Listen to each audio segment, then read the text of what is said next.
Entenda melhor. Você é melhor.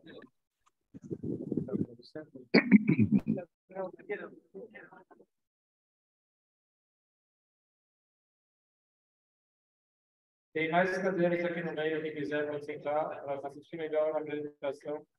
Fique à vontade aqui no meio. Tem cadeiras ainda ali. Boa luz.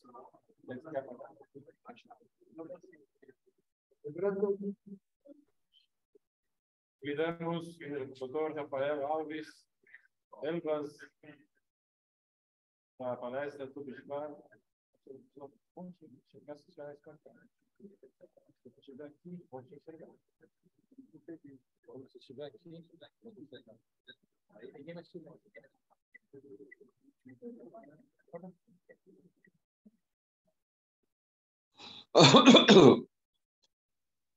Lembrando, o maior pesquisador da Embrapa de Belém, conhecido. Bom, boa noite a todos.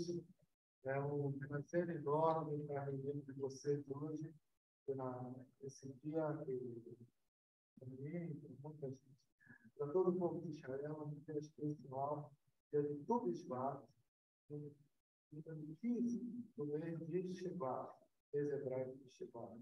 Comemorando nesse dia o Ano Novo das Árvores. Como todo ano novo, Hashem dá para as árvores tudo aquilo que ela vai produzir, para decretar, tudo que ela vai produzir nesse ano. Então, quem quer ter comida mais barata na mesa, reze hoje, porque se vai depender desse ano. Então, vamos lá. Inicialmente. Não,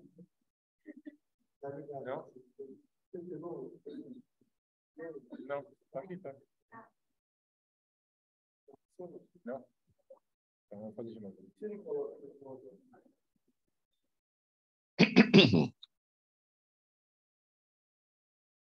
Não? Não? Aí, já. Ok. Então, essas palavras de Torá que a gente vai falar, um pouco de palavras de Torá, que ela sirva de Bismarck, para Esther, Miriam, Ana Batferra, Rachel Batsara, e todas as pessoas que tiveram seus entes queridos falecidos nesse ano. Não dá para relacionar todo mundo aqui. Se também para o faixa do mar de Raí, Davi, Esther. Tem todas as pessoas que precisam de recuar hoje. E mais um muito especial, a minha netinha Esther Alves. Hoje é o dia do aniversário dela.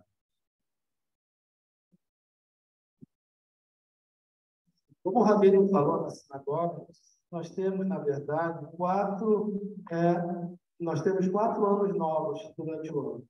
Primeiro, que todo mundo conhece, que é o primeiro de Tishrei, que é o nosso Rosh Hashanah. Mas também tem outros. Primeiro dia de Sangue, o Ano Novo dos Reis. Primeiro de Lu, que é o Ano Novo dos Animais. E 15 de Shevat, que é o Ano Novo das Árvores. Então, não é uma exclusividade assim, das árvores. Né? Tem outros anos novos aí durante o ano. Ele separa o que tem de especial nessa festa. Como o Rabino falou lá, ele separa o que é uma safra velha, o que é uma safra nova. Então, a partir de agora, desse ano, os agricultores que colherem, eles vão considerar, a partir de agora, e não a partir de Rosh Hashanah, sim a partir de agora, o que é safra nova? E o que isso tem importância? Tem importância porque nós, quando voltarmos para a terra de Israel, vai ter que tirar o dízimo, e o dízimo é calculado em cima da safra nova. Então, por isso que é importante esse dia. Não é o dia de novo, que às vezes a gente pode trabalhar, mas eu estou operando aqui, senão eu poderia operar essas coisas elétricas, não é no novo, mas é um dia especial, tanto é especial que a gente não faz uma prece, que a gente pede perdão pelos nossos pecados. Esse dia, ele por si só já pede pela gente. Não precisa ninguém ficar pedindo. Então, mas é um dia especial. é um dia de se comemorar. Em Israel, se comemora plantando árvores, né, na terra. Uma terra sagrada, então se aproveita o dia para fazer aquela vocação daquela terra que é produzir frutas. Fora de Israel, e também dentro de Israel, o que se faz é isso que a gente vai fazer daqui a pouco. Faz uma refeição festiva envolvendo frutas, principalmente as 7 frutas que a terra de Israel ela foi louvada por Deus, que é o trigo, a cevada, a azeitona, a uva, a romã, a tâmara e o figo. Então, as 7 espécies que a terra de Israel ela é louvada. Quando Deus quer enaltecer a terra, ele fala que uma terra boa, uma terra de trigo, de cevada, e enfim, todas essas espécies. Então, a gente tem muitas coisas para aprender sobre a festa de Tu B'Shvat, principalmente sobre as árvores. Primeira coisa, o que está escrito sobre a Torá? Está escrito que a Torá, Etz Haim, ela é a árvore da vida. E está escrito sobre o homem, que o homem é um Ish Hasadeh. É como se fosse uma árvore do campo. E como nós falamos ainda agora, a terra de Israel é louvada pelas 7 espécies. Então, vocês veem aqui que existe uma conexão, existe um fator comum ali em todas essas categorias aí. O homem, a Torá e a terra, que é a árvore. Então, da árvore, a gente pode aprender muitos ensinamentos, né, que são interessantes para a gente. Mas, talvez o maior deles, mas o que congrega todos esses ensinamentos, talvez seja isso aqui, que para a árvore produzir bons frutos, frutos saborosos, ela tem que ter uma raiz forte. Ela tem que se conectar com o solo, para extrair do solo tudo aquilo que ela precisa. Aí ela vai produzir frutos bons. E o judeu, seria aquele homem lá, daquele nosso quadrilho anterior, ele tem que conectar as suas raízes na Torá. Se ele fizer isso, ele vai se igualar à árvore e vai produzir frutos que são os filhos, são os netos. Eu acho que essa aí seja, vamos dizer, um ensinamento maior que nos traz a arte. Agora, hoje, eu queria abordar uma outra faceta. Gostaria de mostrar para vocês como é que a natureza, como é que a gente, olhando para a natureza, a gente pode identificar a presença de Deus. Então, o que vocês veem é uma fotografia aqui que correu muito na internet, e ela traz o que a gente vai falar aqui, que é a harmonia.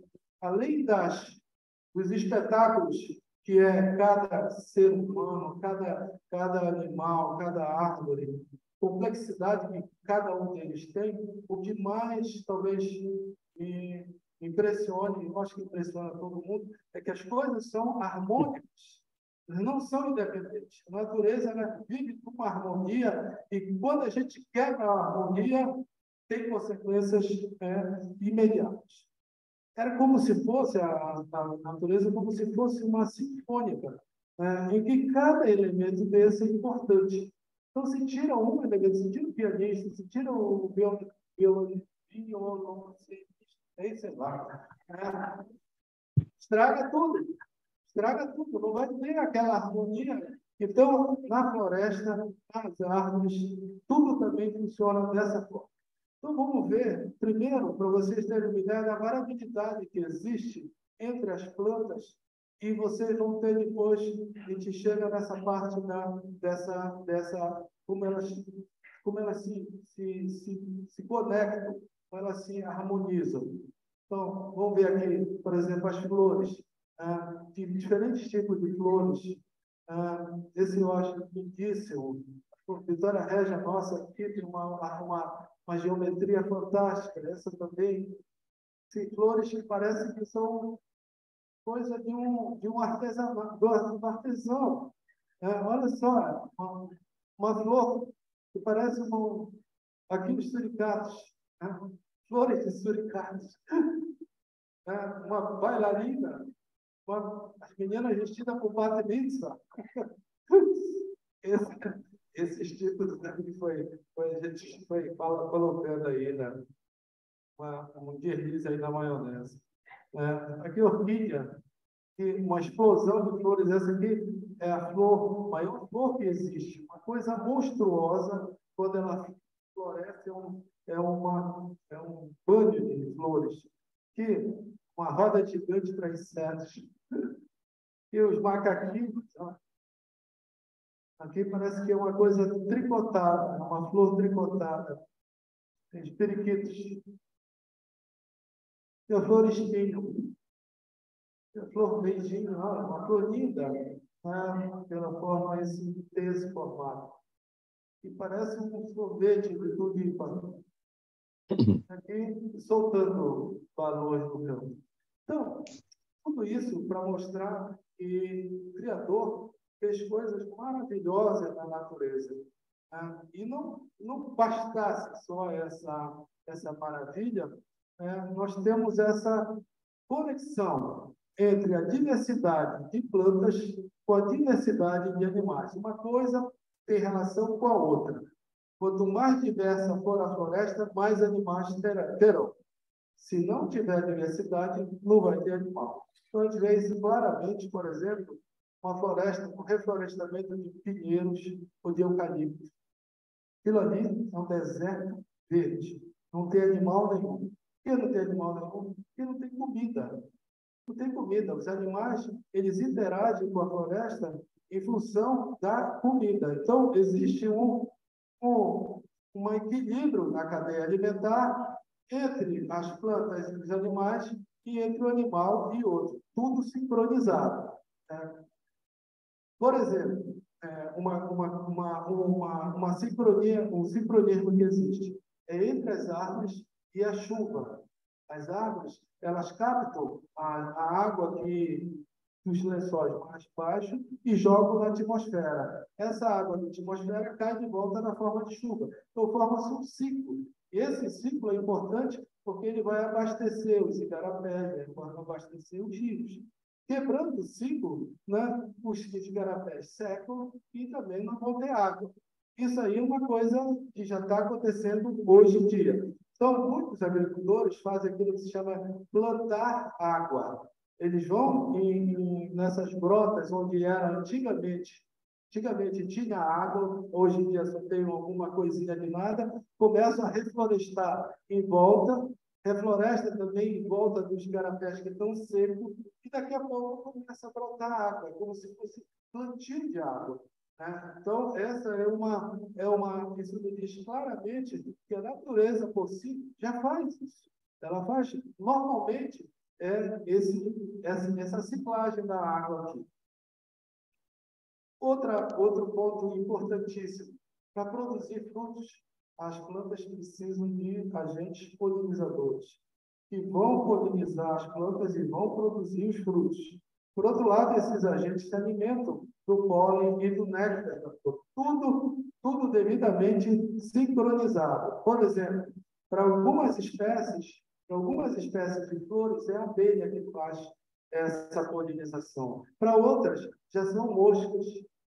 Então, para tudo existe um alimento, mas não é só o alimento.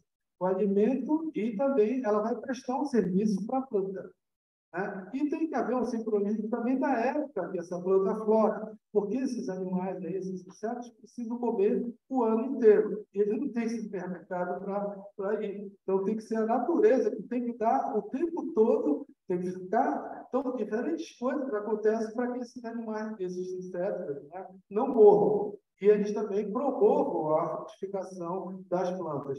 Borboletas, abelhas. Por exemplo, vou dar um exemplo só da mamangava. Aqui tem uma abelhona, vocês acho que já viram por aí, uma abelhona pretona, que tem algumas listas amarelas. Essa abelha ela é responsável pela polinização da castanha do Pará. Ela que faz a polinização da castanha do Pará. E ela também é responsável do maracujá, da polinização do maracujá. O pessoal começou, principalmente na região de Igarapé-Sul, a fazer combate a algumas pragas que estavam surgindo no maracujá. E aí começaram a aplicar inseticida de forma muito, muito irregular. O que aconteceu? Matou o mamangava ou espantou ele. Não tendo mamangava, não tem fruto. tem fruto. Agora, quem quer produzir frutos de maracujá, o que que faz? Tem que ir de meio-dia às 3 horas da tarde, que é a hora que é chuva, ir lá e dar uma de mamagá, pegar o pólen de uma planta e colocar na rua. Olha que loucura, né? Que loucura que é quando esse indivíduo aqui, esse inseto aqui, fazia isso aí de graça, sem estresse de meio-dia a 3 horas, ele não se estressava com nada. Então, para vocês verem a interação. Além dos insetos, também animais praticam. Olha aqui a conexão perfeita que existe. Existem flores que elas são tubulares, quer dizer, um tubo aqui. Então, não dá para entrar uma abelha ali. Então, o que entra aí? O bico do beija-flor. Então, uma conexão entre um animal e uma espécie. Assim também os morcegos. Tem plantas que florescem à noite. A maioria dos insetos não faz polinização à noite, mas os morcegos fazem. Então, tem espécie específica para morcego. Espécie morcego floresce. E passarinhos também fazendo polinização.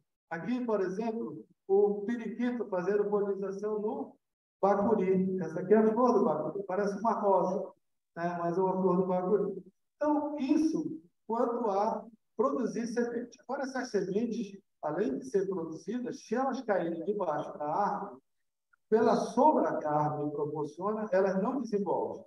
Então, morreria numa fase bem preliminar toda a semente que caísse embaixo da árvore. O que a natureza, entre aspas, para não falar que Deus, faz? Arruma dispersores. São agentes que vão levar essa semente para fora da copa da árvore, para ela germinar em outro lugar e assim ter chance de desenvolver. Então, assim que surgem as florestas, através da dispersão dessas sementes. Quem são os caras? Então, nós temos aqui, por exemplo, tucanos, que comem o fruto e logo vão defecar as sementes em outros lugares. E também os passarinhos, os macacos, a cutia. A cutia, por exemplo, ela é um animal bastante interessante. Ela, na verdade, é um predador, ela come a castanha. Ela comeria a castanha. Só que ela é sabida, ela guarda a castanha para épocas que não são tão favoráveis. Então, ela enterra a castanha em alguns lugares. Ela não tem GPS, depois ela não acha. Mas a castanha acaba germinando e formando uma árvore. E assim, sem querer, querendo, a cutia é uma grande dispersão, uma grande formadora da castanha nossa, da castanha do Pará. Além disso, o vento é um outro agente que leva as sementes. Essas sementes, essas espécies que tem uma plumazinha, vocês podem observar que tem um negócio pretinho. Aquele pretinho é a semente. E essa semente é tão leve que ela é levada pelo vento a quilômetros de distância. Então, ela vai, onde ela cair no solo, lá longe, e vai dar origem à casitação a uma, por exemplo. É um caso típico desse tipo. Outras espécies, elas pegam carona na água. Elas são espécies como o coqueiro. Um pouco caindo da água, vai numa praia lá em Germina, e vocês veem hoje praias aí formadas por coqueiragem que foram levadas simplesmente pela água. Mas o grande dispersor de semente, logicamente, é o homem. O homem que leva de um lugar para o outro, ou até na roupa, ele passa, ele gruda sementes, frutos, ele acaba levando, ou também pegando semente de um lugar para outro. Por exemplo, os nossos mangueirais de Belém aqui, essa mangueira aqui, nada mais é do que uma fruta da Ásia. Ela foi trazida para cá. Então, uma forma também de dispersar semente. Agora, o que acontece quando a gente não obedece não observa isso que a natureza está nos mostrando? Acontece isso aqui. A gente tira as árvores, acaba com o hábitat e acaba com o local que os animais vivem. Então, quando tira a árvore, também vai saindo todos os animais. Então, por isso que muitas vezes você vê aí no jornal, está em extinção tal espécie, está em extinção a ararinha azul. Já várias espécies já foram extintas, ninguém nem soube, né, por esse processo. Né? Então, além da questão simplesmente da supressão dos animais, nós estamos promovendo um aquecimento nunca visto no planeta, em função disso que a gente está falando. Né? E isso por quê? Porque as nossas cidades elas não levam em consideração, né, que devem viver harmonicamente com as árvores. E hoje a gente vê, por exemplo, em Belém, há um tempo atrás, tinha uma temperatura. Agora é outra temperatura. Por quê? Porque está se transformando toda a cidade numa selva de pedra. Né? E aí, isso até é uma fotografia impactante, mas é interessante para mostrar, né? Talvez se chegar um dia que, quando a gente quiser bater uma foto bonita, com uma vegetação atrás, a gente colocar um biombo, que não vai ter floresta para colocar atrás. E hoje em dia, isso já é... Você vê, por exemplo, no Nordeste, pessoas tomando esse tipo de água. Na África, nem se fala. E aí chega-se à conclusão, né? O pessoal sempre... Um dos objetivos das viagens espaciais é buscar água no espaço. E aí a pergunta é muito pertinente. Se tem vida inteligente aqui na Terra, a gente está procurando lá, não está nem procurando aqui. Então, o que a Torá fala em contrapartida a tudo isso que eu falei agora? A Torá manda que a gente tenha muito respeito pelas árvores frutíferas. Mesmo quando existir uma guerra em que você tem que entrar numa cidade, a cidade está cheia de árvores, não pode cortar aquelas árvores.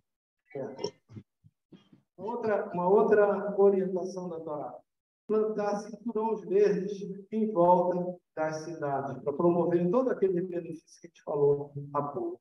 A Torá também manda que a cada ano, 7 anos, ciclo de 7 anos, descanse a terra. Deixa a terra revigorar todos aqueles elementos que ela não tem durante 6 anos, que é cultivada intensivamente. E a cada 50 anos também, de novo, um período de 1 ano para descansar a terra. E o povo de Israel, ao longo de toda a sua história, sempre teve uma conexão muito grande com a terra. Tanto é que quando da criação do Estado de Israel, ofereceram um país lá da África, Uganda, para ser Estado de Israel. E ninguém aceitou. Queríamos que fosse a terra de Israel. Então, tem uma conexão muito forte dos judeus com a terra de Israel. Quando se voltou, depois da Segunda Guerra, que se voltou para a terra de Israel, o que se encontrou foi isso: pântanos e desertos. Era só o que tinha. E já imediatamente começou o processo de reflorestamento da área e até mesmo o deserto do Negev, onde chove cerca de 300 milímetros por ano. Né? Você tem uma ideia que chove quase 3 mil milímetros, mas chove 300 milímetros. Uma merreca de nada. Então, se consegue fazer, mesmo assim, com tecnologia, consegue fazer replantio de árvores para tornar... E hoje em dia, a gente veja algumas florestas sendo formadas no Negev a partir desses esforços. Perto de Jerusalém, inúmeros plantios de tamareira. Quando vai para Eilat, está cheio de tamareira, onde só tem deserto. Então, perto do Lago Kinneret, tudo já reflorestado. Então, só que, infelizmente, nossos vizinhos parece que têm inveja disso aí. O que eles fazem, pegam pipas, pegam esses papagaios, essas coisas, colocam uma tocha incendiária e soltam. Quando ela cai num plantio, num reflorestamento, causa um estrago desgraçado. Então, infelizmente, isso tem acontecido muito. Mas nós somos isso aqui. Somos essa desguilha aqui no Oriente Médio. Quase não dá para ver no mapa. 8,5 milhões de habitantes frente a 260 milhões de habitantes. Mas a gente tem que dar o exemplo. Não pode esmorecer. Então, eu acho que essa figura aqui, ela representa tudo aquilo que eu gostaria de falar para vocês. Um passarinho desse fazendo um esforço para carregar um esquilo. Está fazendo uma parte dele. Eu acho que todos nós somos responsáveis pelo planeta que a gente vive. É isso que a gente vai deixar para os nossos filhos e nossos netos. Tá? Então, cada um tem que fazer a sua parte. Até mesmo quando a gente diminui a quantidade de plástico que está usando, já é uma maneira de ajudar o planeta. Então, de tudo isso que eu te falou, então, olhando com atenção à natureza, veremos que existem criaturas ricas, perfeitas e em completa harmonia. Como existem criaturas, tem que haver.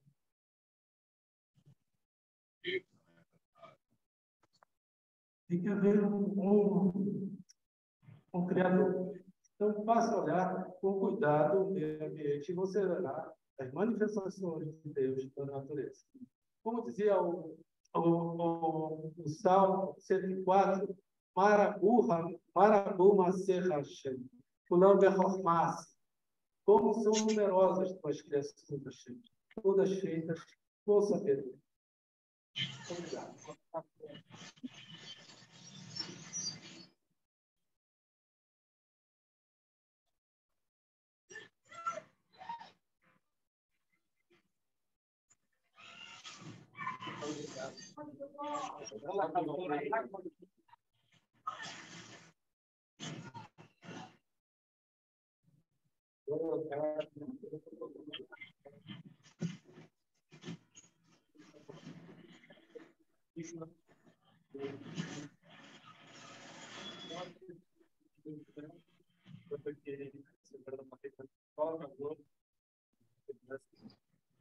Mais vezes na floresta.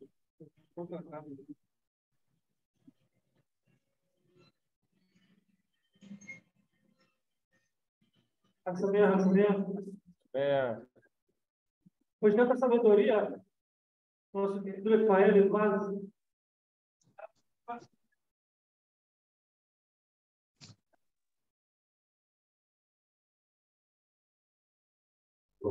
Pois tanta sabedoria, nosso querido amigo Rafael Vaz, estava preocupado que ele ia pegar a parte que eu tinha preparado para falar.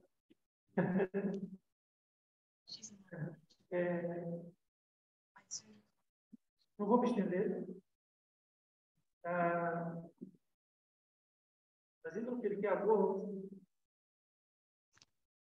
Trazendo o que ele quer avô. Entre tantos ensinamentos, dos maiores ensinamentos que é trazido é que a gente tem que sempre fazer uma escolha. E se eu preciso escolher entre ser o rabo do leão ou a cabeça do... Não é isso. Rabo do leão, ou a cabeça da loucura, é melhor ser o rabo do leão. Quem entendeu, entendeu. Mas não era isso, nós temos que entender de provar. Mas ações de provar traz na terceira pere.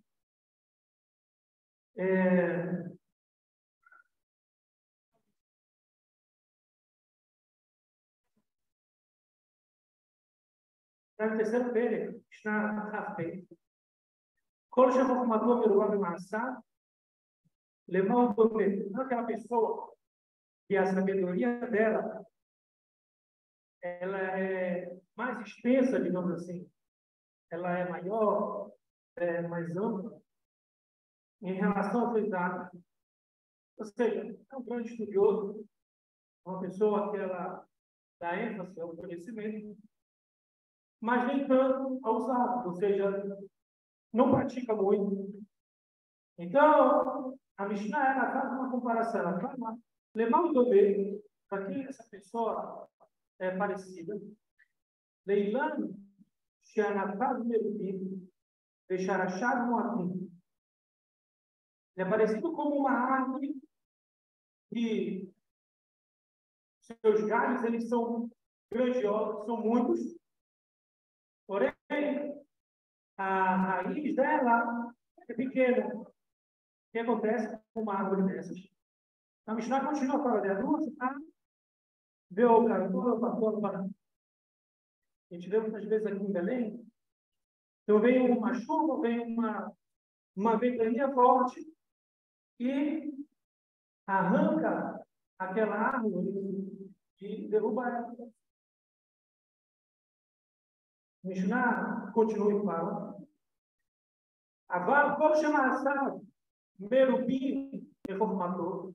Toda aquela pessoa no qual ela escolhe dar uma importância maior para os atos, e ele pratica o que a Torá ordena ser feito.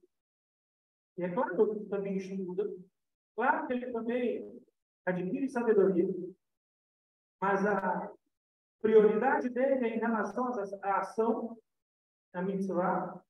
Lemal também. Para que ele é comparado? Leilan Sheanafav Boazim Vesharachat Berubim.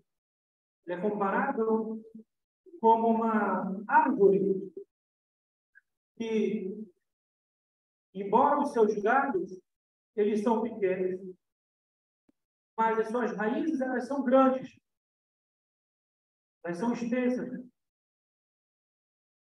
E aí, a Mishnah conclui e fala: Shafiro, agora não vou te falar das nossas ventanias do mundo, Baot, pelo Shevot Bo, elas vêm e sopram naquela árvore, eles ensinam todo o mundo. Então, não vão mexê-la, não vão tirar ela do lugar dela. Ou seja, a gente vê que a Torá, a Mishnah, aqui, ela está trazendo uma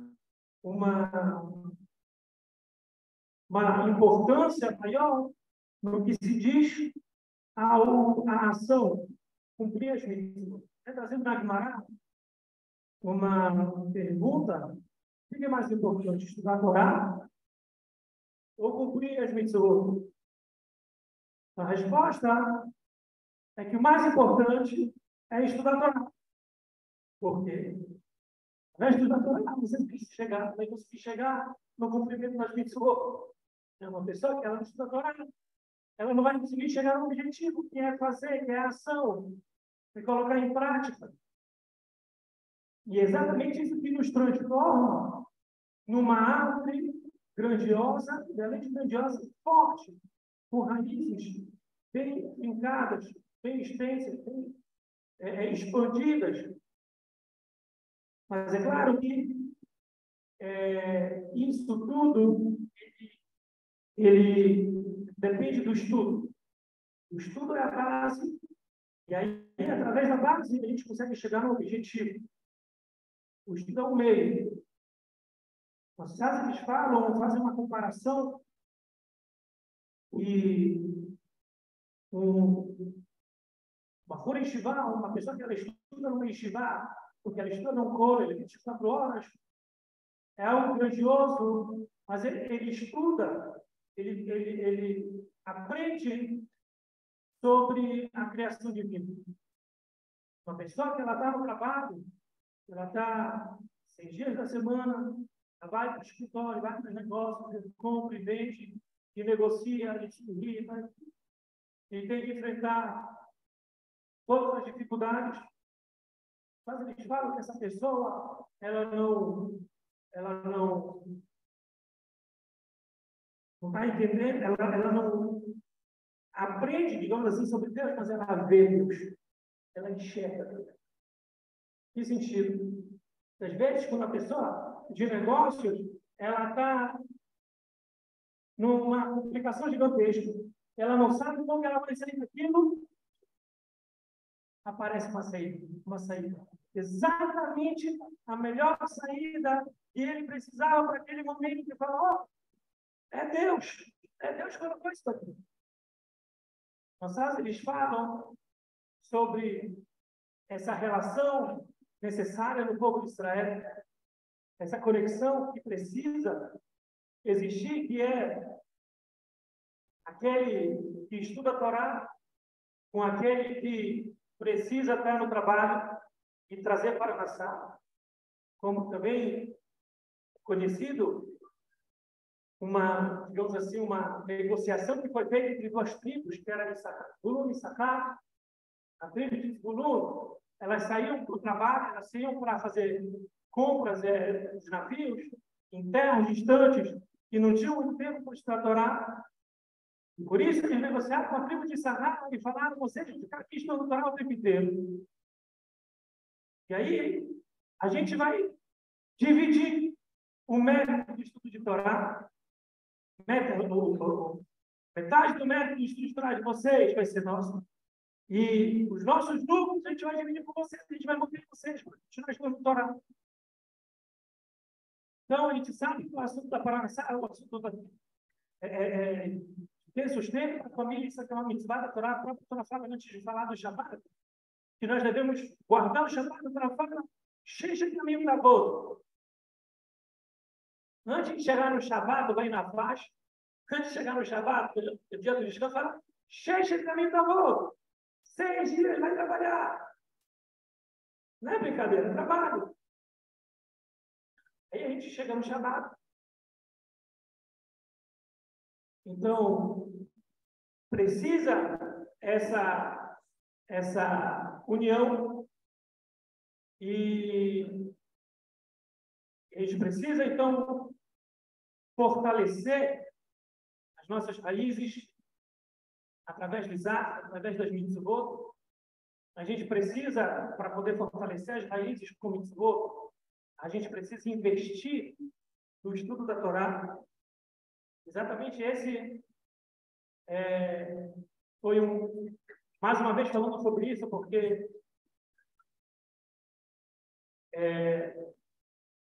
a gente precisa que as pessoas entendam a grandeza, a importância do que está acontecendo na nossa cidade, de termos uma yeshiva. Para vocês terem ideia, a coisa mais importante que precisa no judaísmo está relacionada à educação. Muitas vezes, não posso dizer porcentagem, nossas crianças, nossos meninos, meninas, filhos, filhas, Baruch Hashem tem oportunidades grandes na nossa cidade já durante décadas no estudo para essas crianças, para elas estarem envolvidas no conhecimento da nossa Sagrada Torá.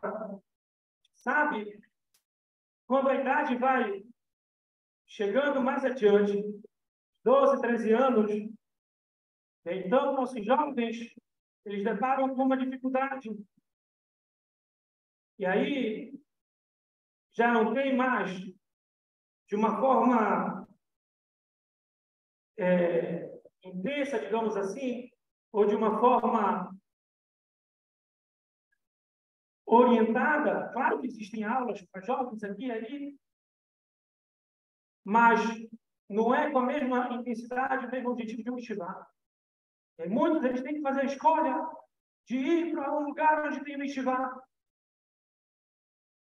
Antes tinha yeshiva de Petrópolis, não sei como está a situação dela.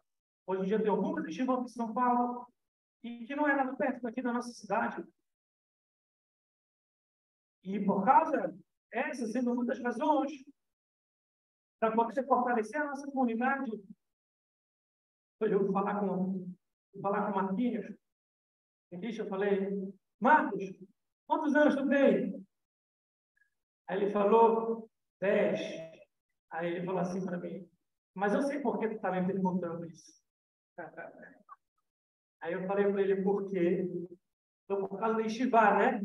Exatamente. Ou seja, é isso que a gente quer. A gente quer mostrar que a gente pode fazer, a gente deve fazer, a gente pode, agora para esse ousado, para essa, um sonho inimaginável, mas isso pode ser real, isso já está acontecendo.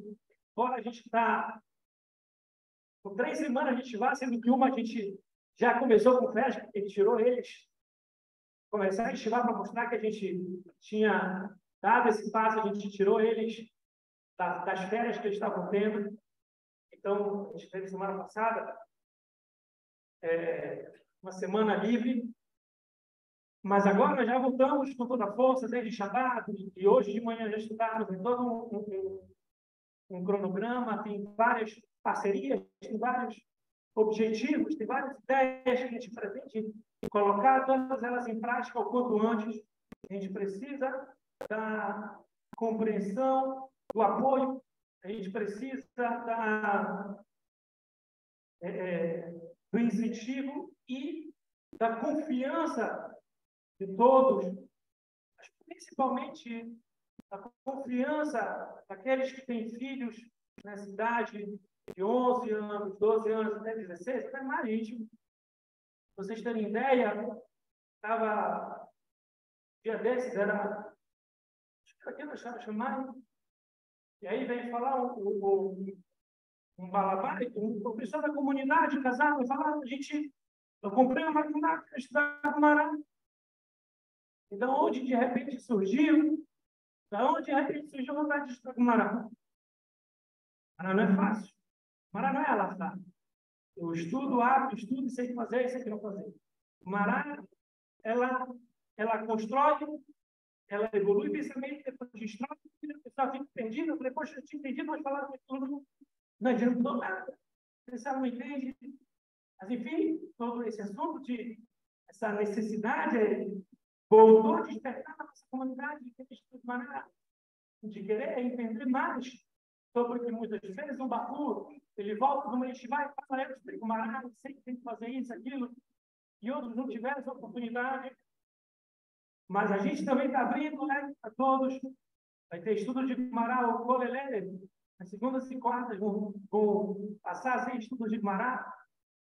Ezrat Hashem, depois do Arvit, para os Balei Batim, para as pessoas que são lá com os Baforim, que vão estar presentes.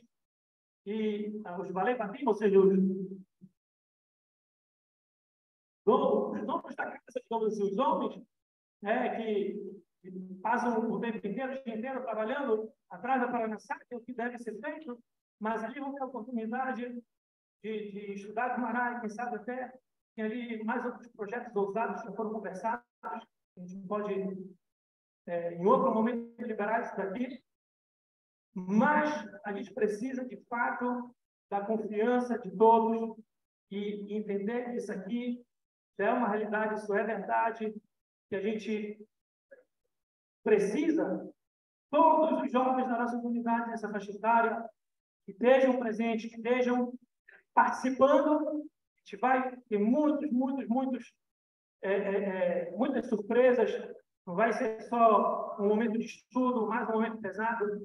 Só mais verdade, eu queria lembrar, estudando muito tempo, para que a gente entenda aqui, para que a gente, mais uma vez, que as nossas raízes sejam grandes, extensas, e nenhum vento do mundo possa vir derrubar a gente. Isso é através da ação da mitzvah. Para chegar na mitzvah, a gente precisa do estudo. O que eu preciso é que todos entendam onde ele consegue alcançar, onde ele consegue incentivar. Aquela pessoa precisa incentivar, ele precisa mostrar que aquele filho, aquele neto, aquele sobrinho, filho daquele mesmo precisa estar na Yeshiva, igual como nos preocupamos em preencher todo o horário dos nossos jovens com estudo de inglês, com estudo de francês, com estudo de japonês, com estudo de sei lá, chinês, com futebol, com não sei o quê. A gente pega para ele e para Yeshiva não sobra nada. E para Yeshiva não tem espaço. A gente precisa entender que é necessária essa preocupação nessa segunda fase dos nossos jovens, a importância deles darem continuidade a tudo que eles aprenderam desde criança, cada um nas escolas que eles estudaram, cada um tendo os exemplos que eles tiveram em casa com seus pais, seus parentes, com seus avós. A gente precisa que isso continue aqui nessa idade, nessa puberdade, digamos assim, eles não se sintam soltos, não se sintam que estão ali à mercê do que o mundo, só o que o mundo tem a apresentar. Eles também vão ter a oportunidade de estudar na Yeshiva da Jalucá, mas para fala, cumprir as mitzvot, Você estará falando no livro de Dvarim, fala, pô, cheira bem falando para o povo de Israel, não acha que o primeiro de Torá e Mitzvot está lá do outro lado do mar, está próximo de você. Antigamente, a gente podia falar que realmente não estava lá no mar, mas está festival, pegar um avião, ficar longe da família. Hoje em dia, a gente tem a oportunidade e a gente tem que fazer isso acontecer, de fato. Eu já agradeço a todos que já começaram a estender a mão. A gente precisa, mais do que a mão, a gente precisa o braço, a gente precisa o corpo, a gente precisa pessoas que estão envolvidas de fato para conseguir fazer com que isso aqui se torne algo grandioso, como todos já sabem que a nossa comunidade é uma comunidade exemplo para o Brasil inteiro, é uma comunidade exemplo para o mundo inteiro. Não existe uma pessoa que venha de qualquer comunidade do mundo e pise nas nossas sinagogas e não se espantam com tudo que existe de mitzvot, de Torá, de como que a nossa Keilah é envolvida com tudo isso. Mesmo estando a mais de 3.000 quilômetros de distância dos povos, digamos assim, onde tem yeshivot, onde tem comunidade grandiosa. A gente mesmo aqui no nosso cubículo, no nosso pouquinho, nós temos uma quantidade pequena, mas um potencial gigantesco e nós, como acabei de falar, acabamos nos tornando um exemplo gigantesco para o mundo inteiro. A gente tem esse mérito de cada vez mais engrandecer, crescer. Como já foi falado, com isso eu vou finalizar, de verdade, como eu vou falar várias vezes, quando a Cidade de Petrópolis ela foi fundada, falavam para a mim, a Rabino também já lembra essa história, falavam para mim que vai nascer cabelo na palma da minha mão, mas não vai conseguir, não vai ter yeshiva no Brasil, não vai ter yeshiva no Rio de Janeiro. Era a mim, quando contaram essa história para a gente, falava, ele era assim, falava, ainda não nasceu cabelo na palma da minha mão, e a yeshiva já tem 30 anos. Então, na nossa época, né? Então, enfim, a gente vai fazer isso vai fazer isso ter continuidade. A gente quer nossos jovens, a gente quer fazer tudo do bom e do melhor e cada vez mais surpreender a nossa comunidade, mostrar o contrário do que muitos pensam quando falam por aí. Nossa comunidade não ainda definindo nada disso. Nós somos uma Keilah, uma comunidade crescendo cada vez mais e mais e causando, digamos assim, no mundo inteiro, nosso exemplo, nossa força, com tudo que a gente consegue fazer aqui dentro, que a gente consiga cada vez mais e mais. E isso tudo já se torna um grande mérito para aproximar e trazer a vida dele completa para os nossos dias. Amém?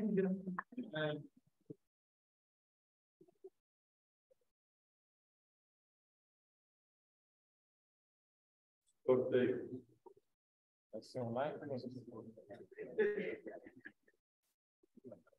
Vamos fazer o sorteio agora da rifa. Então, agradecer primeiro as pessoas que organizaram a rifa para montar um móvel novos lá no comunal e a todos que participaram da rifa. Em 2 horas foram completados 100 números. Então, isso é o espírito comunitário. Pede ajuda da comunidade, todos ajudam de uma forma rápida e de coração. Agora,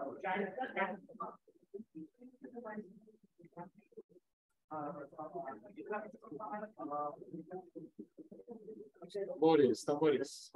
Antes de falar quem vai ganhar o sorteio, quero para lembrar, né?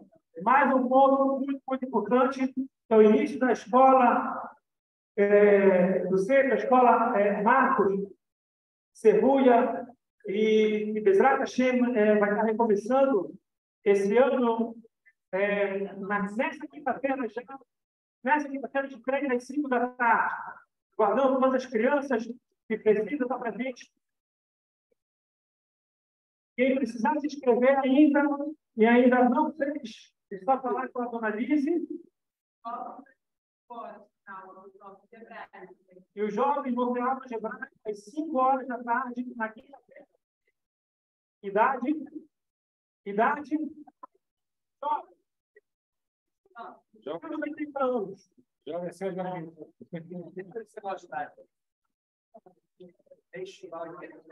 para quem se sente jovem, então. Bom, primeiro prêmio, uma toalha de mesa, para o todo. Davi vai tirar aqui o primeiro nome.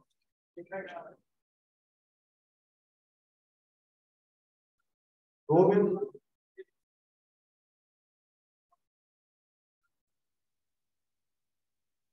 Número 51.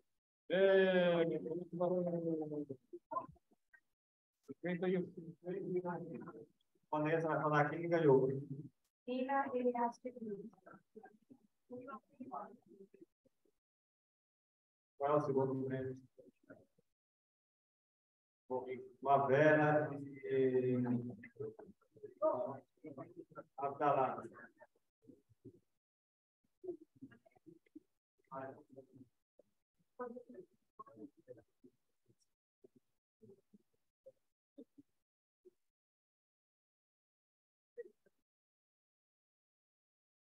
quantos anos?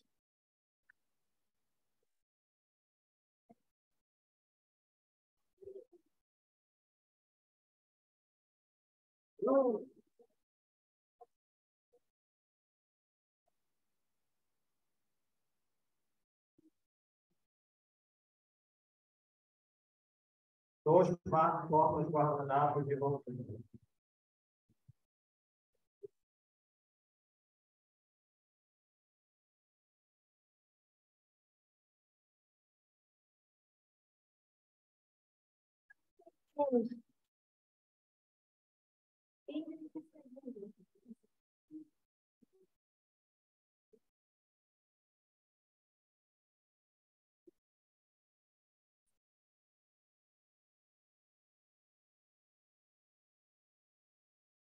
Casal da Shabbat. Último prêmio.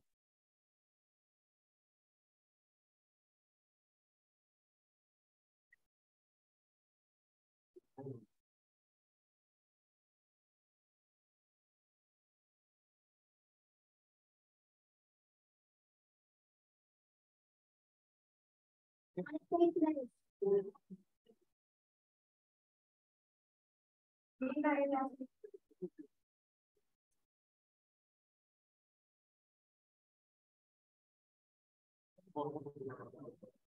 Só para esperar um pouquinho para as fotos juntos das frutas. Enquanto faz o sorteio, falando, vamos para cá. Primeiro vamos pegar a fruta. A ordem será primeiro o bolo, mas quem quiser que pegue a fruta primeiro, depois pegar a fruta. Vai chegar, tem bolo, tem sorvete, sabe? Na foto. Primeira fruta da árvore. Quem não comeu uma fruta nova, deixa raiar. Então, enquanto eu fazer o sorteio, vai continuando aí, pode continuar. Quem deu o microfone.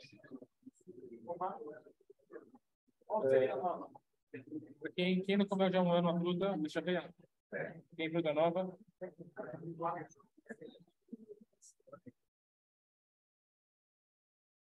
Primeiro, a fruta da árvore pode ser uma uva, pode ser figo, pode ser laranja.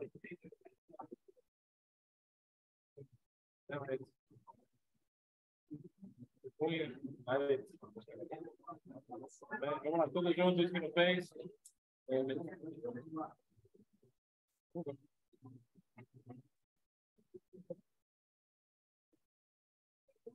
Para cada uva, para cada fruta, da árvore. Baruch atah Adonai, Eloheinu melech haolam, borei peri haetz.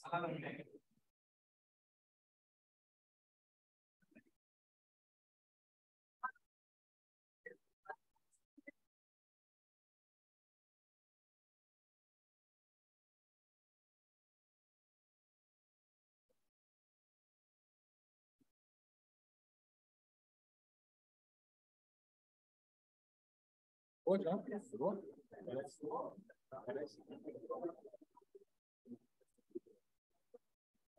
Banana,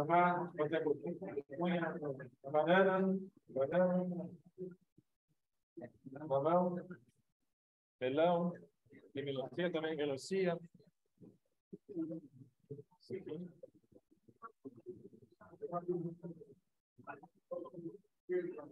Vamos lá, Brahana, Dama.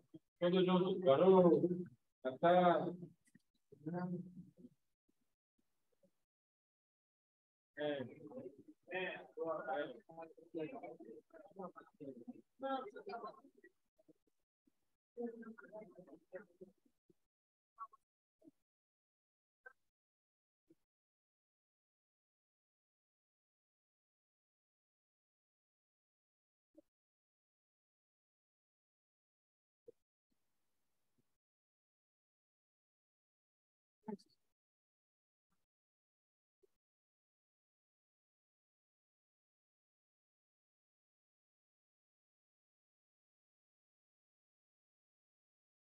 Quem quer servir o sanduíche de atum, em bolo também que mencionou, chiacol da bebida. Branco, cadê cerveja? Quer tudo isso? Quer tudo isso? Cevada, cevada. Cevada, 7 espécies. Verdade. Ele que não pode falar em casa, que não tem. Esse aqui é o que? Vodka de jambu também, tem vodka. Ele também em casa. Local, local, tá vendo? Isso aqui é o fibra.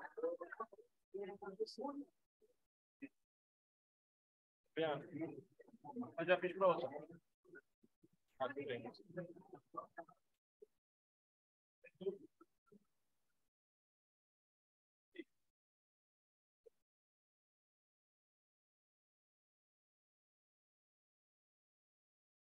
O sanduíche, mencionou. Faz junto, barulho, cantar, camarão, queijo, mel, camarão, porém, ninguém, mencionou. O bolo do sanduíche, mencionou. Chiacol, bebida, quem não fez ainda, vamos ter que fazer chiacol, bebida.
Vou botar para cá, final.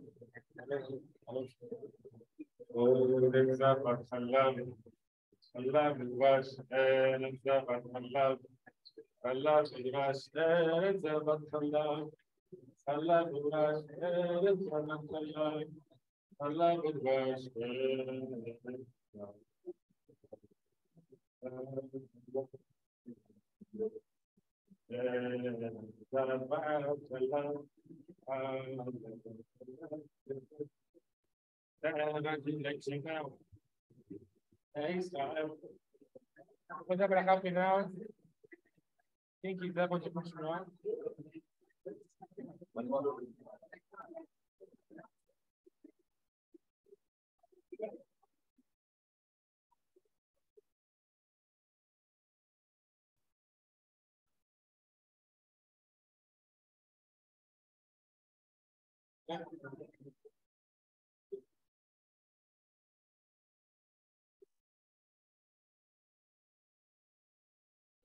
Todos fiquem à vontade, quem quiser continuar, com a breve, vou fazer para o final, para quem quiser se incluir na para responder a breve no final.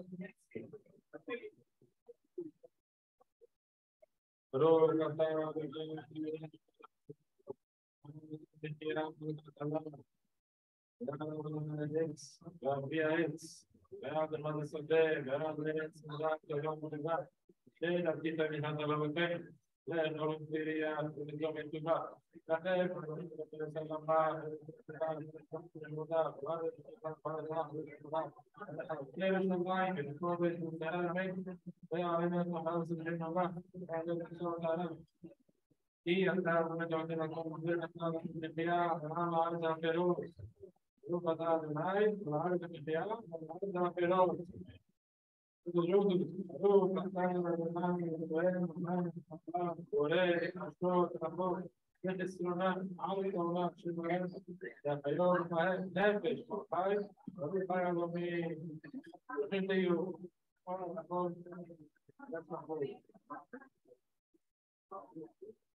saco barulho.